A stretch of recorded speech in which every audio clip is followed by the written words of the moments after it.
പാലിയേക്കര ടോളിലെ ഗതാഗത കുരുക്ക് എന്ന് പരിഹരിക്കാനാകുമെന്ന് ഹൈക്കോടതി. ഇപ്പോഴും ടോൾ പിരിക്കുന്നതാണ് പ്രശ്നമെന്ന് കോടതി ചൂണ്ടിക്കാട്ടി. പൗരന്മാരാണ് ബാധ്യത ഏൽക്കേണ്ടി വരുന്നതെന്നും കോടതി 3 ആഴ്ചയ്ക്കുള്ളിൽ പരിഹാരമുണ്ടാവുമെന്ന് NHAI പറഞ്ഞു.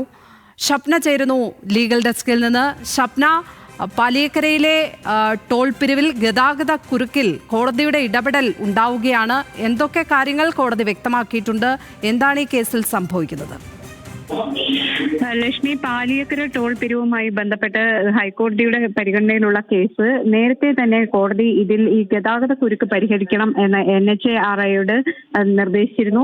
ഇതിൽ ഉടൻ പരിഹാരം കാണണമെന്നും ടോൾ പിരിവ് നടത്തുന്ന നിർബാധം തുടരുകയാണ്. എന്നാൽ ജനങ്ങൾ ഇത്തരത്തിൽ പൈസ കൊടുക്കുന്ന ജനങ്ങൾക്ക് സുരക്ഷിതമായ യാത്ര അല്ലെങ്കിൽ സൗകര്യപ്രദമായ യാത്ര ഉറപ്പാക്കാനുള്ള ബാധ്യതയുണ്ട് എന്നും കോടതി നിർദ്ദേശം നൽകിയിരുന്നു.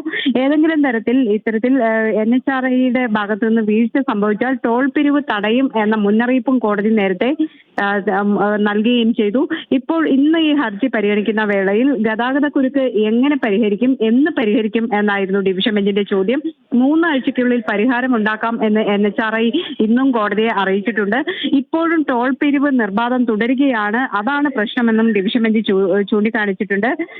അതിന്റെ ഉത്തരവാദിത്തം അല്ലെങ്കിൽ അതിന്റെ ബാധ്യത ഏൽക്കേണ്ടി വരുന്നത് പൊതുജനങ്ങളാണ്, യാത്രക്കാരാണ്. അതൊരു വലിയ പ്രശ്നമാണ് എന്നും കോടതി ചൂണ്ടിക്കാണിച്ചു.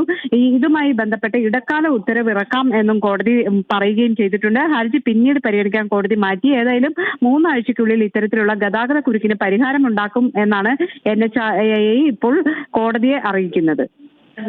ഷപ്നയാണ് ലീഗൽ ഡെസ്കിൽ നിന്ന് വിവരങ്ങൾ പങ്കുവച്ചപ്പോൾ.